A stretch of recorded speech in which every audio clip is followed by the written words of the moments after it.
Bismillahirrahmanirrahim. Assalamualaikum warahmatullahi wabarakatuh.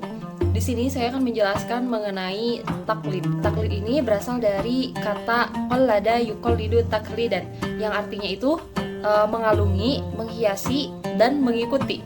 Ulama usul fiqh mendefinisikan taklid itu yaitu penerimaan perkataan seseorang, sedangkan kita tuh tidak mengetahui dari mana asal perkataan tersebut. Menurut Muhammad Rashid Ridho, taklid itu ialah mengikuti pendapat seseorang yang dianggap terhormat dalam masyarakat serta dipercaya tentang suatu hukum agama Islam tanpa memperhatikan benar atau salahnya, baik atau buruknya, manfaat atau mudorot hukum tersebut. Sedangkan menurut istilah, taklid adalah mengikuti perkataan atau pendapat yang tidak ada hujahnya atau tidak mengetahui dari mana sumber atau dasar perkataan tersebut.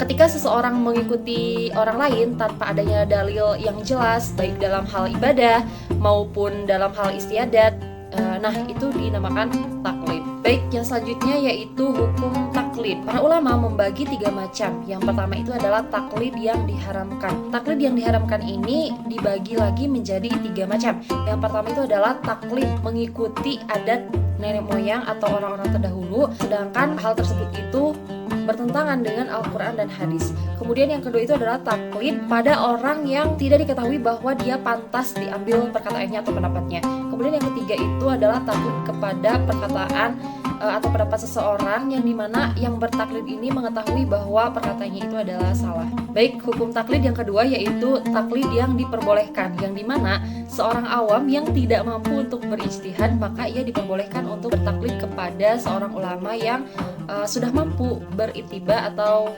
berijtihad. Nah, ulama mutaakhirin dalam kaitan bertaklid kepada imam membagi kelompok masyarakat ke dalam 2 golongan. Yang pertama itu adalah golongan awam atau orang yang berpendidikan wajib bertaklid kepada salah satu dari keempat mazhab. Kemudian golongan yang kedua yaitu golongan yang memenuhi syarat-syarat berijtihad sehingga dia tidak dibenarkan bertaklid kepada para ulama. Nah, kemudian yang ketiga dari hukum bertaklid yaitu taklid yang diwajibkan, yang dimana taklid kepada orang yang perkataannya dijadikan sebagai dasar hujah, yaitu perkataan dan perbuatan Rasulullah Shallallahu Alaihi Wasallam. Untuk selanjutnya yaitu mengenai pendapat para ulama imam mazhab tentang taklid. Yang pertama itu ada menurut Imam Abu Hanifah, yang dimana beliau mengharamkan orang mengikuti fatwa jika orang itu tidak mengetahui dalil dari fatwa tersebut. Kemudian yang kedua itu menurut Imam Malik bin Anas, yang dimana beliau mengatakan setiap perkataan atau pendapat yang sampai kepada diri kita maka harus diteliti terlebih dahulu sebelum diamalkan. Kemudian yang ketiga itu menurut Imam Asy-Syafi'i. Nah, Imam Asy-Syafi'i ini mengatakan bahwa beliau akan meninggalkan pendapatnya ketika beliau mengetahui perkataan tersebut atau pendapat tersebut itu tidak sesuai dengan hadis Nabi Shallallahu Alaihi Wasallam. Kemudian yang keempat itu menurut Imam Hambali. Nah, menurut Imam Hambali ini sangat melarang bertaklid kepada imam siapapun, imam manapun, dan menyuruh orang agar mengikuti semua perkataan dan perbuatan dari Nabi Shallallahu Alaihi Wasallam dan para sahabatnya. Mungkin itu saja yang bisa saya sampaikan. Terima kasih. Di sini saya akan menjelaskan mengenai ittiba. Menurut bahasa, ittiba itu berasal dari bahasa Arab, yakni masdar dari kata ittiba yang berarti mengikuti. Ada beberapa kalimat yang semakna dengannya, diantaranya iktifa atau menelusuri jejak, qudwah, bersuri teladan, dan uswah atau berpanutan. Dikatakan mengikuti sesuatu itu jika berjalan mengikuti jejaknya dan juga mengiringinya. Dan kata ini berkisar pada makna menyusul, mencari, mengikuti, meneladani, dan juga mencontoh. Nah, sedangkan menurut istilah, ittiba itu merupakan mengikuti pendapat seseorang, baik itu ulama atau yang lainnya, dengan didasari pengetahuan dalil yang dipakai oleh ulama tersebut. Ibnu Khwaizi Mandad mengatakan, setiap orang yang engkau ikuti dengan hujah dan dalil padanya, maka engkau itu adalah mutobi atau orang yang mengikuti. Nah, menurut ulama ulama usul, ittiba itu merupakan mengikuti atau menuruti semua yang diperintahkan, yang dilarang dan dibenarkan Rasulullah. Dengan kata lain, ialah melaksanakan ajaran-ajaran agama Islam sesuai dengan yang dikerjakan Nabi Muhammad SAW. Definisi lainnya, ittiba itu merupakan menerima pendapat seseorang, sedangkan yang menerima itu mengetahui dari mana atau asal pendapat itu. Ittiba itu ditetapkan berdasarkan hujah atau nas. Ittiba merupakan lawan dari taklid. Selanjutnya ada macam-macam ittiba. Yang pertama ada ittiba kepada Allah dan Rasulnya, dan yang kedua ada ittiba kepada selain Allah dan Rasulnya. Ulama itu berbeda pendapat, ada yang membolehkan, ada yang tidak membolehkan. Imam Ahmad bin Hambal contohnya mengatakan bahwa ittiba itu hanya dibolehkan kepada Allah, Rasul, dan para sahabat saja, tidak boleh kepada yang lain. Nah, pendapat yang lain juga mengatakan membolehkan berittiba kepada para ulama yang dapat dikategorikan sebagai ulama warasul ambiyas atau ulama pewaris para nabi. Adapun tujuan ittiba, yakni dengan adanya ittiba diharapkan agar setiap kaum muslim itu sekalipun ia orang awam, ia dapat mengamalkan ajaran agama Islam dengan penuh keyakinan, pengertian tanpa diselimuti keraguan sedikit pun. Nah, suatu ibadah atau amal jika dilakukan dengan penuh keyakinan itu pastinya akan menimbulkan keikhlasan dan kekhusyuan. Nah, keikhlasan dan kekhusyuan itu merupakan syarat sahnya suatu ibadah dan amal yang dikerjakan. Selanjutnya ada kedudukan ittiba dalam Islam.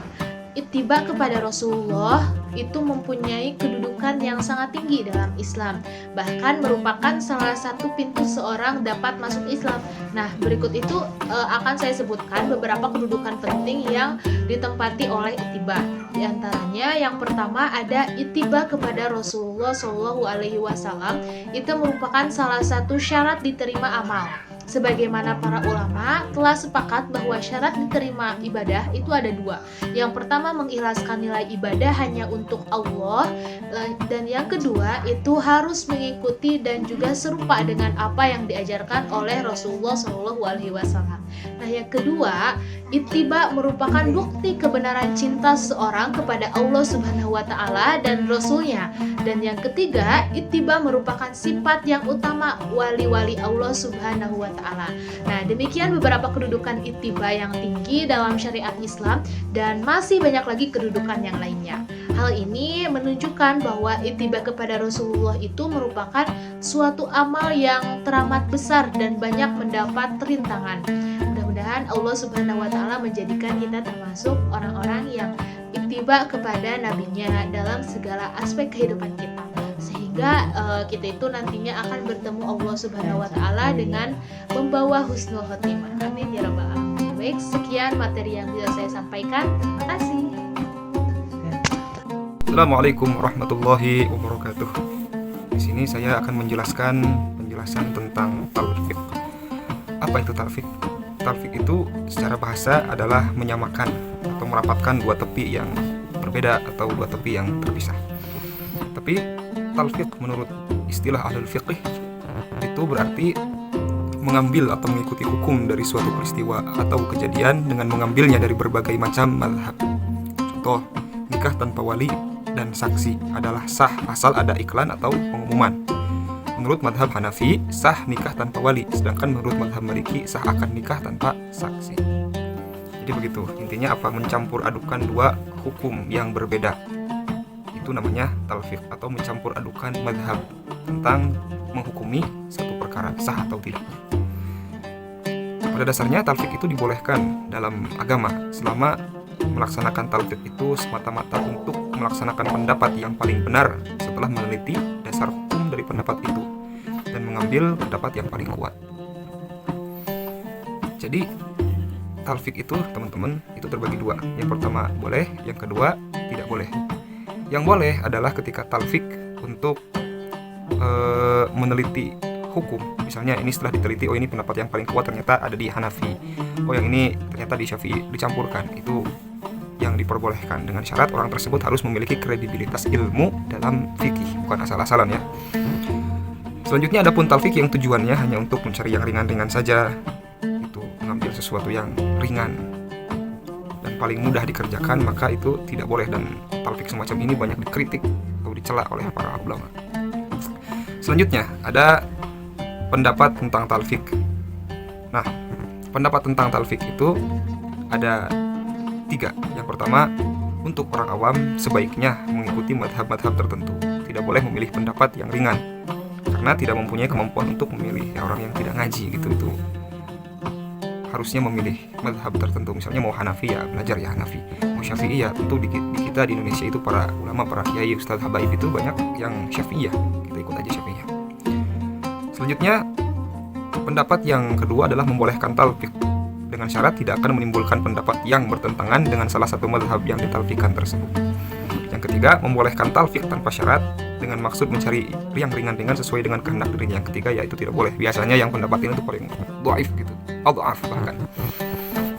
Selanjutnya ada ruang lingkup talfik. Jadi talfik itu sama seperti taklid dalam hal ruang lingkupnya, yaitu hanya pada perkara-perkara ijtihad yang bersifat dhanniyah. Jadi dhanniyat itu perkara yang belum diketahui secara pasti dalam agama. Jadi kalau kita ibaratkan jika pakai persenan itu, dhanni itu ya dari 60 ke atas lah, 70, 80 gitu. Beda dengan yakin itu ya 100%. Berbeda adapun dengan hal-hal yang diketahui dari agama secara pasti atau ma'lumun minad din bidarurah, dan perkara-perkara yang telah menjadi ijma yang mana mengingkarinya adalah kufur, maka di situ tidak boleh talfik ataupun taklid bahkan. Harus belajar ilmunya, seperti keyakinan adanya Tuhan dan keyakinan yang di dalam tauhid itu harus belajar, tidak boleh taklid apalagi talfik gitu ya. Selanjutnya yang terakhir ada hukum talfik. Ulama mengklasifikasikan hukum talfik itu kepada 2. Yang pertama mengharamkan, yang kedua membolehkan. Ulama Hanafiyah mengklaim ijma kaum muslimin atas keharaman talfik. Ijma jadi ulama atau kaum muslimin atas haramnya talfik. Sedangkan di Syafi'iyah itu yang menjadi takrir atau ketetapan. Dan Ibnu Hajar mengatakan ini Syafi'iyah juga ya. Beliau juga ya Syafi'iyah. Otomatis beliau ini seorang imam yang memperhatikan pendapat daripada rujukannya itu Imam Syafi'i. Jadi dikatakan oleh Ibnu Hajar, kita tahu ini Ibnu Hajar Al-Haytami atau Ibnu Hajar Al-Asqalani, mengatakan begini, pendapat yang membolehkan talfik adalah menyalahi ijma gitu. Yang memperbolehkan talfik itu menyalahi ijma, tentu beliau ini ya mengharamkan daripada talfik dilihat dari segi bahasanya gitu. Sekian dari saya, kurang lebihnya mohon maaf, saya kembalikan lagi kepada moderator.